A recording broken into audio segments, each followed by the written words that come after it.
How's it going, YouTube? Yeah, Pat Mac here, coach of the Sacramento Sand/, bringing you our draft analysis for the TGR Season 4 Restricted League. This is the Mythical Mayhem League, and I'm doing this a little bit differently than I normally do. Usually, I've not played any of my games, maybe played week 1, and I just talk about the team and what I'm kind of expecting for the season and how I'm going to use it and play it and blah, blah, blah. However, I'm doing this a little bit differently because I've actually played all of my games.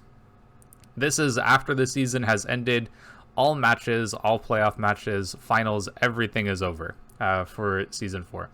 But I'm putting out this video because, I'm going to be releasing all of my videos for the league as well. I haven't decided if I'm going to release this video for the draft analysis and then a day later release all of my videos, or if I'll do kind of all of them at once, with this just being part of that full massive dump of videos. So yeah, this will be at the beginning of the playlist, so you can check this out along with all the other matches. Honestly, I just fell behind on putting these videos together, and after falling behind a couple of them, I just decided, you know what, after the season's over, I'm just gonna record my draft analysis and record all of my other videos all at the same time and release it almost like you would see for a Netflix series or something, the whole season drops at once, and you can binge watch to your heart's content. So that was kind of the idea and what I decided to do for this. So you can see our team here, and that's mostly what I'm going to talk about for this one. You can kind of see that there's a Nidoqueen behind the Crocodile and a Galarian Articuno behind the Tornadus Therian. That's because I started the team with Nidoqueen and the Galarian Articuno, and then partway through the season, I made some transactions and picked up Crocodile and picked up Tornadus Therian. So let me just talk about the whole team, and then I'll talk about the reason I made those transactions later on. So just so you understand what the graphic was. Oh, another part I want to add about the graphic is that the order that I drafted the Pokemon. So Palkia was my first pick.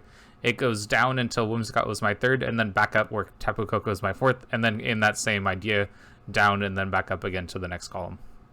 My last pick of the draft was the Galarian Articuno.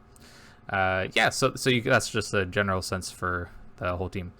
So part of the idea was just with every draft I ever do, I always just pick what I think is the best first Pokemon, or one that I'm most excited about, at least. There were a couple that I was pretty looking forward to. It was, by the time it got to me, or a couple of picks before me, I was like, okay, well, maybe I should just figure out what I want to get. So I was looking at Magearna, Calyrex Shadow Rider, and then Palkia. And I was like, okay, well, I think it wasn't necessarily that order. I think Calyrex Shadow Rider was top of my list. I was like, oh man, I've never used that Pokemon. Seems really interesting. I'd love to try it out. Well, the picks before me went Magearna, Calyrex Shadow Rider, then my turn. So pretty easy Palkia choice to draft that first. And then by the time it got back to me, I was just looking for solid partners that I thought would be good with it. And I think Necrozma Dustmang is a pretty solid option. I think the two of them pair kind of nicely. Necrozma Dustmang doesn't care about the things that Palkia is weak to, and then the things that Necrozma Dustmang is weak to. Well, not everything, but the fire and ground types, Palkia just absolutely wrecks those. And then, figure out the ghost and dark types later on. So yeah, that was the main idea behind grabbing those two. And then Whimsicott was a mon that I hadn't tried before, but I really wanted to. And then Tapu Koko along with that as well. It's kind of interesting. There was the way this league was structured, we had hella teams. We had the most we've ever had in a league before in TGR, and I think it was 24. Yeah, we had 24 teams. So we ended up splitting up the draft. So there were 2 draft groups that were drafting at the same time. Anyway, the other draft group was moving faster than we were.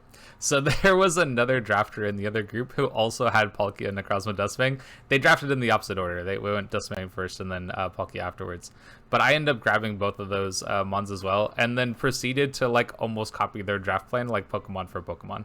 It was kind of funny. So I ended up diverging at some point, but they also had the top 4 picks that I did drafted in a slightly different order, but we kind of diverged from there.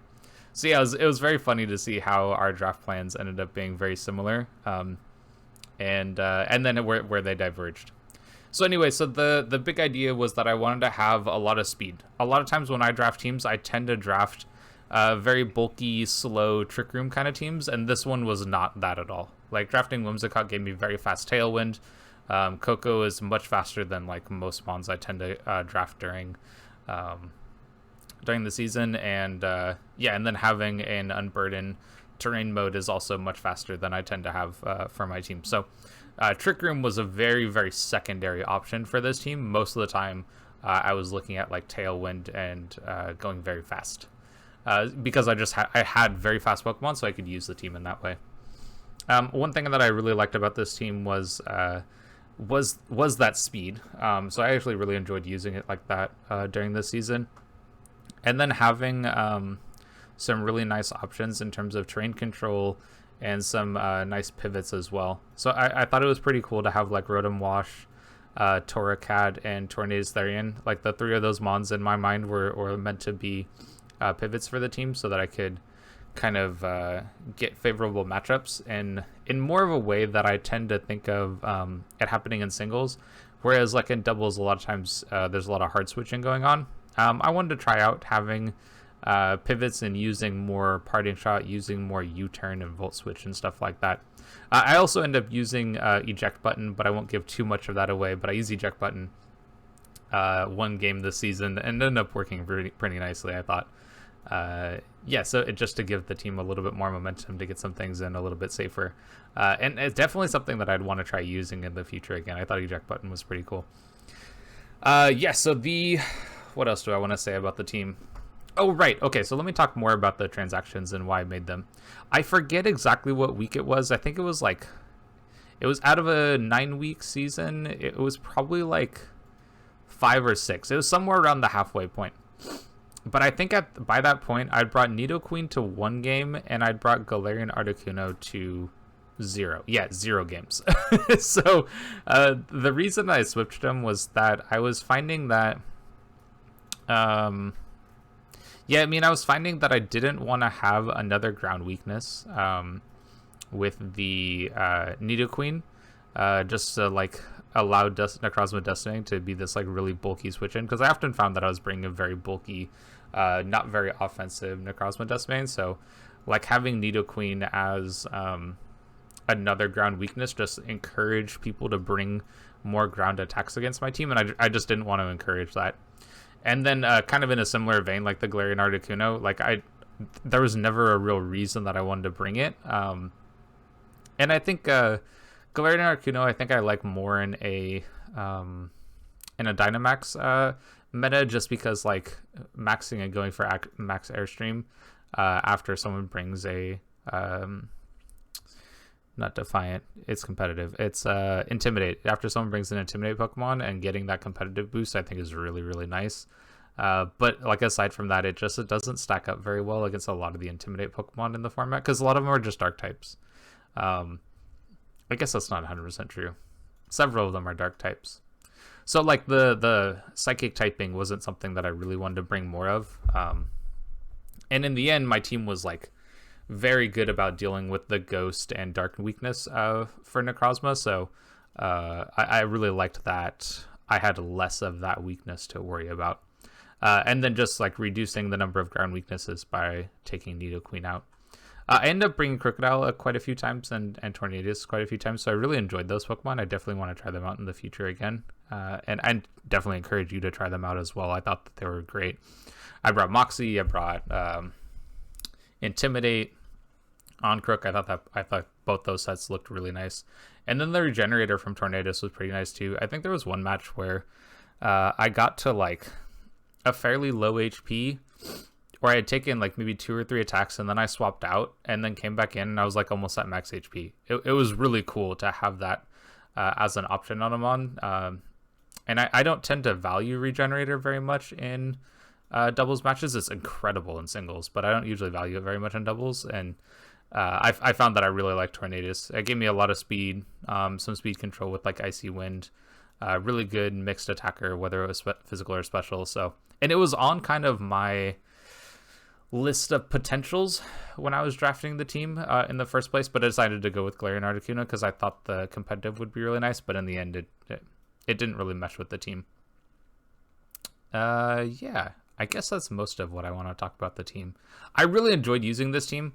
I would definitely draft like almost all of these Pokemon again. In fact, a handful of them are ones I've used in doubles in the past. But yeah, so using this team was incredible. And yeah, so the whole season is gonna drop either, like I said, it'll be like around a day from watching this video, or it'll all be at the same time. Again, I haven't decided yet, so definitely stick around on the channel. Let me know what you think about the team. If I do decide to release all of the videos at once, then try to watch this before you end up watching all those, and share with me what you like about the team, what you dislike about a team. Did I make a mistake on dropping Nidoqueen and Galarian Articuno? You think it was a good idea, and Crocodile and Torn were the better options? Or yeah, I don't know. Let me know. Let me know what you think, and I hope you enjoy watching the videos, and yeah, definitely stick around, like, subscribe, and all that stuff. I have other content coming out, so you'll see other singles leagues, you'll see other doubles leagues, and yeah, hope you have a fantastic day, and I'll catch you on the next one.